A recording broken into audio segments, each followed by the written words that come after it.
Hello friends, मैं Tilakraj Sharma, PhD research scholar, department of political science, university of Jammu. आप सबका स्वागत करता हूं अपने यूट्यूब चैनल पे और आशा करता हूं कि आप इस महामारी के टाइम पे स्वस्थ होंगे। दोस्तों, सबसे पहले आज का लेक्चर शुरू करने से पहले मैं आप सबसे माफ़ी मांगना चाहता हूं बिकॉज मैंने लास्ट 15 दिनों से कोई वीडियो आप लोगों के लिए लेके नहीं आया हूं। आज का जो मेरा विषय है जिसके ऊपर मैं अपना लेक्चर डिलीवर करूंगा, so that is on fundamental rights which is under part 3 of the constitution. दोस्तों, फंडामेंटल राइट एक ऐसा पार्ट है हमारे कॉन्स्टिट्यूशन का जिसके ऊपर कॉन्स्टिट्यूशन मेकिंग के टाइम पे सबसे ज़्यादा डिस्कशन हुई है। टोटल 38 दिन तक कॉन्स्टिट्यूंट असेंबली में सिर्फ और सिर्फ पार्ट 3 यानी कि फंडामेंटल राइट्स के ऊपर बात हुई है। इस चैप्टर को इंट्रोड्यूस करने के लिए जो सबसे ज़्यादा इंस्पिरेशन है वो हमें ऑब्वियसली वेस्टर्न वर्ल्ड और वहाँ पर जो rights of the people claim किए गए through centuries, like for example जो ब्रिटेन में डिक्लेरेशन ऑफ ह्यूमन राइट्स हुआ, राइट्स ऑफ द इंडिविजुअल हुआ, या फिर American declaration of human rights का हुआ, या फिर फ्रांस में declaration of rights of man हुआ। उन सब से इंस्पिरेशन लेके और फिर जो हमारी लेगेसी है नेशनल फ्रीडम स्ट्रगल में, उस टाइम पे हमने इंस्पायर होके कि हमने कितनी लिबर्टीज़, किन किन लिबर्टीज़ के लिए, किन किन राइट्स के लिए हमने कंटेस्ट किया 200 सालों तक। और फाइनली हमने 1947 में जब मौका मिला हमें हमारे कॉन्स्टिट्यूशन बनाने का, तो हमने उस टाइम पे एक ड्यू कोर्स, एक बहुत बड़ा टाइम, जो मैंने आपको 38 डेज़ में कहा, वो टाइम स्पेंड किया हमने स्पेसिफिकली इसी चैप्टर को कॉन्स्टिट्यूशन में इंट्रोड्यूस करने के लिए, which is called fundamental rights.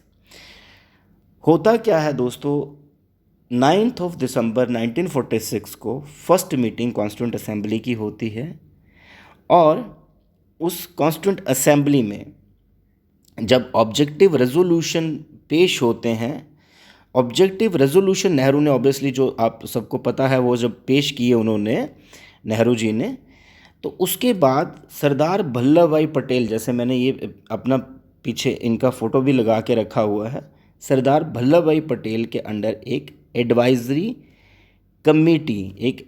Committee बनती है, गठित होती है। उस एडवाइज़री कमेटी में इनको काम दिया जाता है कि आप राइट्स ऑफ द माइनॉरिटीज़, अब आप यहाँ पर देखिए, ये है rights of the citizens, minorities, tribal and excluded areas. इस कमेटी को टास्क दिया जाता है, आपने ये फ्रेम करना है part chapter. Then Patel, Sardar Vallabh भाई Patel presented the committee's recommendation on political safeguards for minorities and sent separate electorates। अगस्त 27, ये डेट याद रखिएगा, अगस्त 27 1947 को इन्होंने प्रेजेंट किया, which was unanimously accepted by all presented there. So fundamental rights, why they are called fundamental rights? दोस्तों, this is very important to know. Fundamental rights are called fundamental because of two reasons. First, they are enshrined in the Constitution. They are enshrined in the Constitution, which guarantees, they are enshrined in the Constitution, which guarantees fundamental right to the people on its land. Then second, they are justiciable. Justiciable means enforceable by the courts.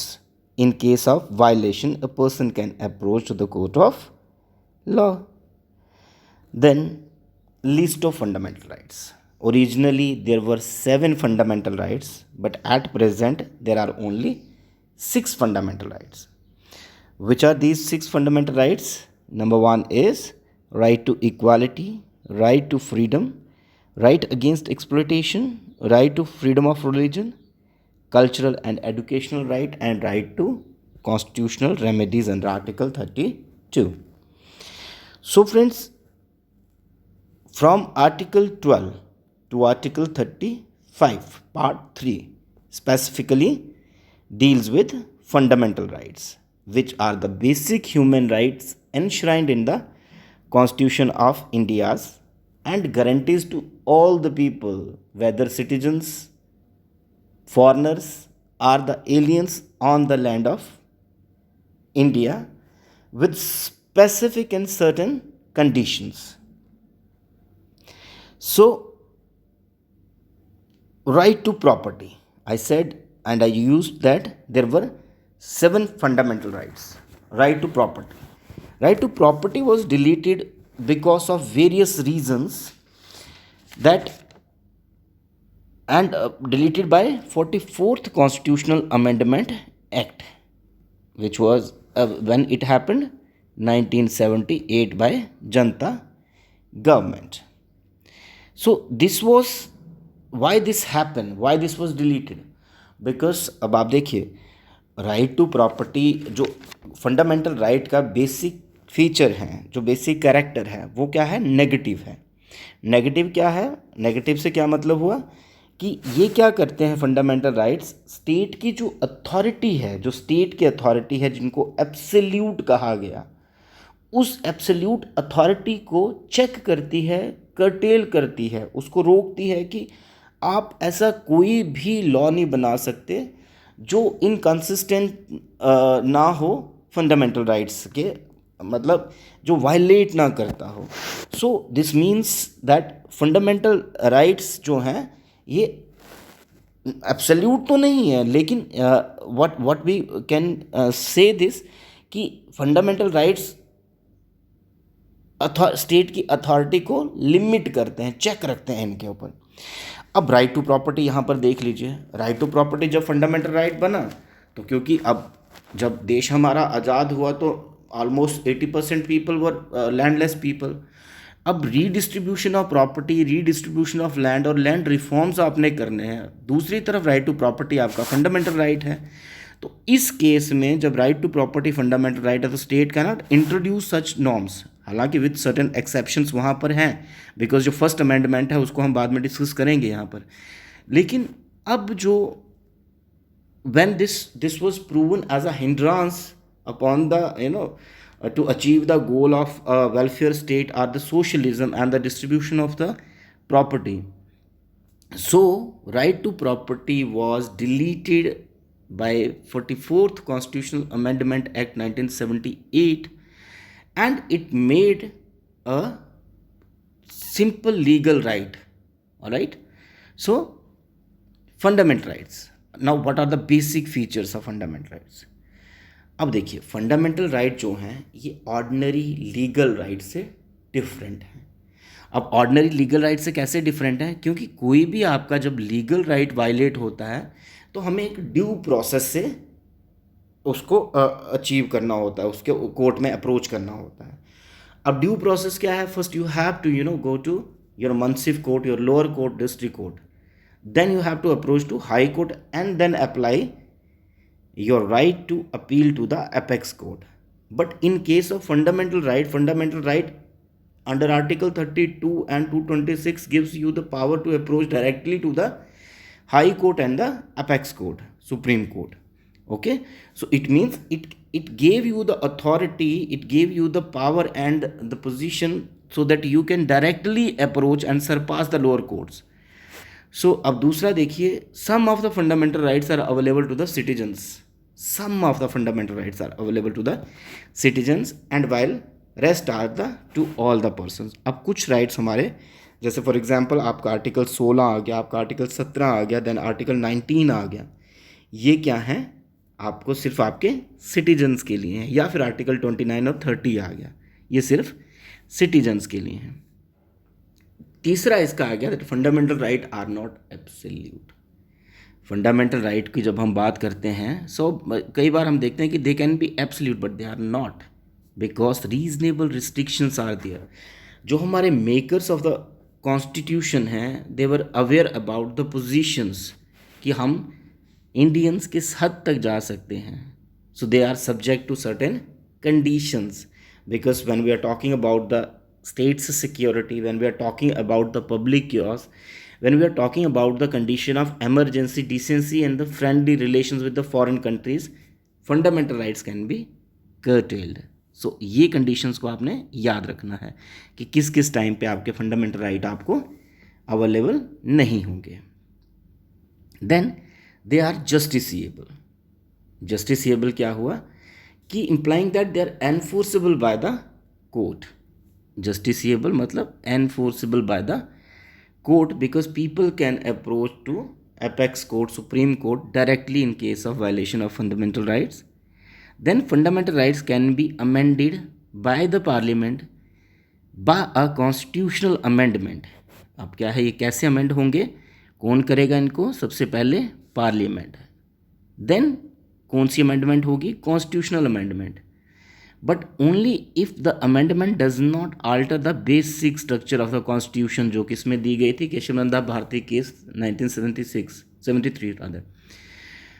सो आगे मैं आपको basic structure का भी बताऊंगा। Fundamental rights can be suspended during national emergency, तो मैंने बताया था, बट आर्टिकल 20 और 21 ये सस्पेंड नहीं होंगे। सिर्फ और सिर्फ इमरजेंसी के टाइम पे दो फंडामेंटल राइट्स आपको मिलेंगे, आर्टिकल 20 और 21, बाकी सारे सस्पेंड हो जाएंगे। The application of fundamental rights can be restricted in an area which has been placed under martial और मिलिट्री लॉ। ये मतलब समझ गए ना आप, मार्शल लॉ और मिलिट्री लॉ क्या है, इसमें फंडामेंटल राइट अप्लाई नहीं होंगे। देन अवेलेबल टू सिटीजन्स, ये मैं आपको ऑलरेडी बता चुका हूँ, लेकिन फिर भी एक नज़र मार लेते हैं। सबसे पहले article 15, prohibition of discrimination on the grounds of race, religion, caste, gender, place of birth, मतलब RRCGP। Article 15, equality of opportunity in matter of public employment. Article 16, protection of freedom, मतलब फ्रीडम किसको है, आर्टिकल 19 जो है ये सिर्फ और सिर्फ इंडियन नेशनल्स को या इंडियन सिटीजन्स को ही अवेलेबल है। Means freedom of speech and expression, if you want to criticise the government you can, but no one can claim this right outside from the Indian nationality. Then freedom of association, movement, assembly, residence, profession, etc. Then Article 29, protection of culture, language and script of the minorities. Then right to minorities to establish and administer their educational institution. Article 30, importance of fundamental right. इसकी क्या importance है, अब ये तो to being, you know, if you have been a citizen, you are claiming to being a citizen of a nation, तो importance fundamental right की यही है कि आपको वो आइडेंटिटी, वो सिग्निफिकेंस और वो enjoyment of your citizenship, your legality, ये सब राइट्स आपको मिलते हैं through fundamental right. So fundamental rights are very important because they are like the backbone of the country, they are essential for safeguarding the people's interest. According to article 13, ये बहुत important है, इसके ऊपर मैं एक special video बनाऊंगा, पूरा lecture बनाऊंगा। According to article 13, all laws that are violative of fundamental rights shall be void. Void मतलब अल्ट्रा वायरस और नल एंड void मीन्स जो भी लॉ गवर्नमेंट बनाएगी जो वायलेटिव हैं किसके, फंडामेंटल राइट्स के, वो supreme court can declare them ultra vires और unconstitutional through judicial review. So here there is an express provision of judicial review. Supreme Court and High Court can declare any law unconstitutional on the grounds that it is violative to fundamental right. Article 32 and 226. Article 13 talks about not just law but also ordinance, orders, regulations, notification, and इसमें कौन सा है 13 subclass 4 आगे next lecture में मैं ये दोनों चीज़ें कवर करूँगा, so don't be panic. Next, amendability of the fundamental rights. इसमें बहुत इंपॉर्टेंट है, दो डॉक्ट्रिन यहाँ पर आएंगी, doctrine of severability and doctrine of eclipse. Any change to the fundamental right requires a constitutional amendment, and that should be passed by both the houses of the parliament, and then the assent of the president is required by the special majority. Please इस चीज़ को note रखिएगा, special majority of the parliament is required. So as per the constitution, article 13(2), article 13 सब class 2, ये चीज़ याद रखिएगा। इसमें क्या है एक्चुअली, इसमें दो चीज़ें आपको याद रखनी हैं कि एक आया आपका प्री कॉन्स्टिट्यूशनल लॉ, मीन्स यहाँ पर एक डेट है आपकी 26 जनवरी 1950, ऑलराइट। ये डेट को अगर आप याद रखेंगे, इससे पहले भी तो कुछ लॉज आपके एग्जिस्टेंस में थे, सो उन लॉज का क्या हुआ। देन आपका दूसरा आएगा पोस्ट कॉन्स्टिट्यूशनल लॉ, मतलब प्री कॉन्स्टिट्यूशनल लॉ और पोस्ट कॉन्स्टिट्यूशनल लॉ। जब आप प्री कॉन्स्टिट्यूशनल लॉज की बात करते हैं, the rights which are not inconsistence with the fundamental right can be declared void or ultra vires, मतलब जो फंडामेंटल राइट्स के साथ जिनको जो वायलेट कर रहे हैं, जो प्री एग्जिस्टिंग लॉज, आप समझ रहे हैं, मतलब जो पहले से चले आते हुए लॉज हैं, वो फंडामेंटल राइट के कंसिस्टेंस में नहीं है, उनके साथ नहीं है, उनको अप्रिशिएट नहीं कर रहे हैं, उनको null and void or ultra vires declare किया जाएगा। So all those rights are inconsistent with the fundamental right are valid. जो अप्रिशिएट करते हैं फंडामेंटल राइट्स को, वही वैलिड हैं। The question is whether a constitutional amendment act can be termed law or not, ये अभी बाद में। फिर दूसरा इसमें आता है, एक एग्जाम्पल मैं अगर आपको दूं, एग्जाम्पल फॉर एग्जाम्पल 1930 में एक एजुकेशनल एक्ट आता है, सपोज करो। अब उस एजुकेशनल एक्ट के अंदर, 1930 के एक्ट के अंदर, अगर आपको उसमें एक सर्टेन सेक्शन ऑफ पीपल को है कि ये लोग यहाँ पर एजुकेशन नहीं ले सकते हैं, सो सिर्फ और सिर्फ अब ये तो फंडामेंटल राइट के खिलाफ हुआ, तो यहाँ पर क्या करेगा कोर्ट, यहाँ पर कहेगा कि ये एक पर्टिकुलर सेक्शन है, इसी सेक्शन को सेपरेट कर दो, ना कि पूरे के पूरे एक्ट को। So this I talked about this the doctrine of severability, this is also called the doctrine of separability, कि उस एक छोटे से पोर्शन को ही सेपरेट कर दिया जाएगा, बाकी तो लॉ पूरा एक्ट जो है वो रहेगा। अब इसमें जो एक सबसे इम्पॉर्टेंट केस आता है डॉक्ट्रिन ऑफ सेवरेबिलिटी के अंदर, ये आता है A.K. गोपालन वर्सेस स्टेट ऑफ मद्रास। बहुत फेमस केस है, प्लीज़ इसे याद रखिएगा। अब इसमें क्या है, सबसे इम्पॉर्टेंट जो है, सेक्शन 14 को चैलेंज किया गया of preventive detention act, section 14 of the preventive detention act. अब preventive detention act was in power, but section 14 जो है ये क्या कर रही है, ये इनकंसिस्टेंस नहीं है फंडामेंटल राइट के साथ। सो अब कोर्ट ने क्या जजमेंट दी कि only the provision of section 14 be separated, not all the act, whole of the document. So अब इसमें क्या कहा गया कि भैया आपको सेपरेट कर दो आप सेक्शन 14 को, बाकी एक्ट को तो पावर में रखो, उसको क्यों चेंज करना है। देन अगेन अब यहाँ पर जो केस आया दूसरा, the question of whether the constitutional amendment can be termed as law और नॉट। सो इन दिस केस, इसमें सज्जन सिंह केस 1965 का बहुत इंपॉर्टेंट है। This case talk about and supreme court held, इसमें क्या कहा कि parliament can amend any part of the constitution including fundamental right. Sajjan Singh case के अंदर क्या था कि parliament can amend any part including the fundamental rights. आगे इन 1967 the supreme court reversed it's stance taken earlier when in the verdict of the Golaknath case it is said that the fundamental rights cannot be amended. ठीक, देखिए अब यहाँ पर पहले क्या किया कि parliament can amend Sajjan Singh case में, लेकिन अब इसने क्या किया, एक नई डॉक्ट्रिन अप्लाई की, doctrine of prospective over ruling, कि आप अपने पिछला जो आपका स्टैंड है उस स्टैंड को आप चेंज कर सकते हैं। 1967 में गोलकनाथ केस में इसने कहा कि parliament can not amend any part of this fundamental right of the constitution, नहीं कर सकता।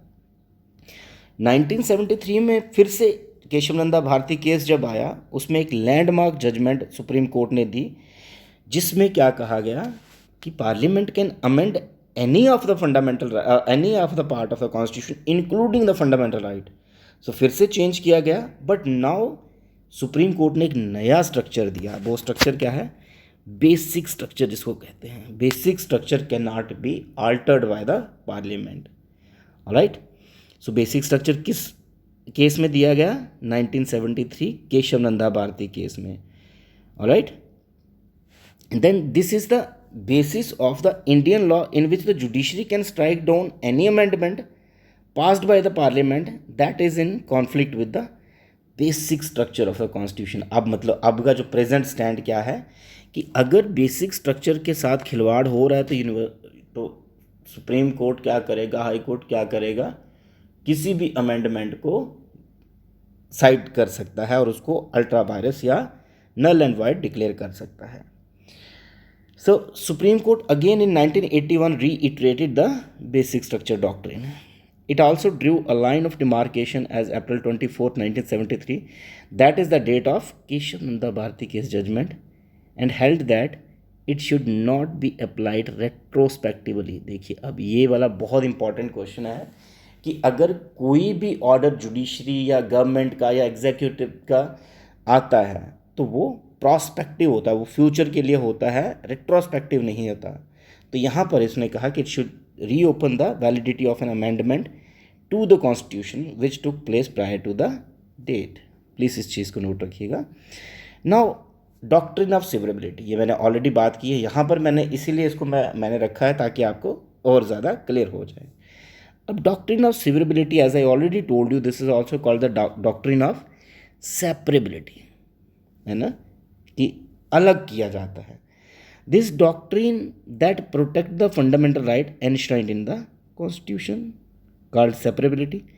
It is mention in article 13(1) and 13(2), according to which all the laws that were enforced in India before the commencement of this constitution, याद रखिएगा मैंने अभी आपको बताया, before the commencement of the constitution inconsistent with the provision of the fundamental right shall be declared as void or ultra virus। The term is ultra virus। अब इसका क्या मतलब हुआ, implies that the parts of the statute, अब देखिए मैंने कहा ना सेपरेबिलिटी एक पार्ट को ही किया जाता है, the part of the statute shall be deemed void and not the whole statute। only those provisions which are inconsistent with the fundamental rights shall be void। मतलब पूरा मैंने जैसे आपको पहले बताया कि पूरा का पूरा एक्ट नहीं चेंज होगा, सिर्फ एक, जैसे मैंने एग्जांपल आपको दी थी सेक्शन 14 जो प्रिवेंटिव डिटेंशन एक्ट था जिसमें AK गोपालन केस आया था, उसमें उन्होंने क्या कहा था कि पूरा प्रिवेंटिव डिटेंशन एक्ट को नहीं चेंज करना है, आप सिर्फ और सिर्फ सेक्शन 14 चेंज करिए। Alright, then there was another doctrine called the doctrine of eclipse.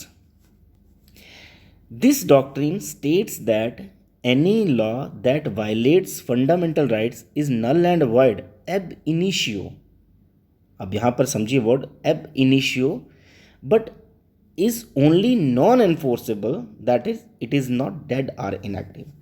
अब देखिए यहाँ पर इसका कहने का मतलब क्या है कि कोई भी लॉ अगर उसको नल एंड वॉइड डिक्लेयर किया गया तो वो null and void for lifetime के लिए मर नहीं गया, वो ख़त्म नहीं हो गया, वो सिर्फ इनएक्टिव हो गया है।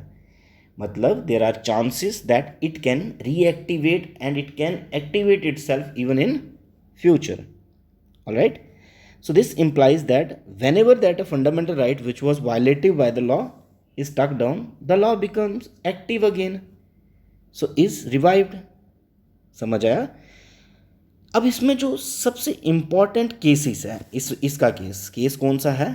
Bikaji versus state of MP. Okay. अब इसमें क्या चैलेंज किया गया? एक बेरार मोटर व्हीकल एक्ट था 1947 का. बेरार मोटर व्हीकल एक्ट 1947 का.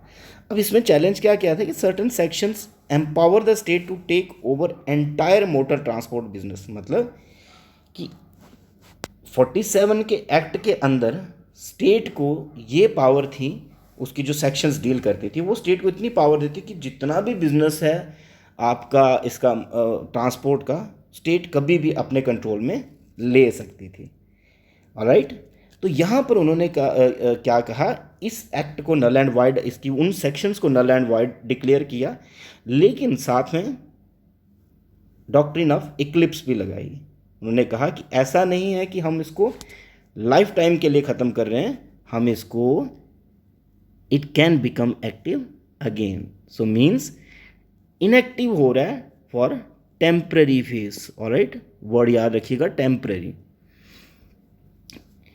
देन अगर हम अब fundamental right as a chapter की बात करते हैं, let's focus upon the chapter 3 part 3 of the constitution from article 12 to 15. अब हमने यहाँ पर जो सबसे इम्पॉर्टेंट जो इस पूरी डिस्कशन की इम्पॉर्टेंस पॉइंट्स रहे, उसमें था that we have talked about that the fundamental rights are negative in character and it prohibits the state to operate in certain areas. Okay, but fundamental rights are not absolutes and the reasonable restrictions are there. Fine. अब यहाँ पर क्या चीज़ important है जो हमें समझनी है? State.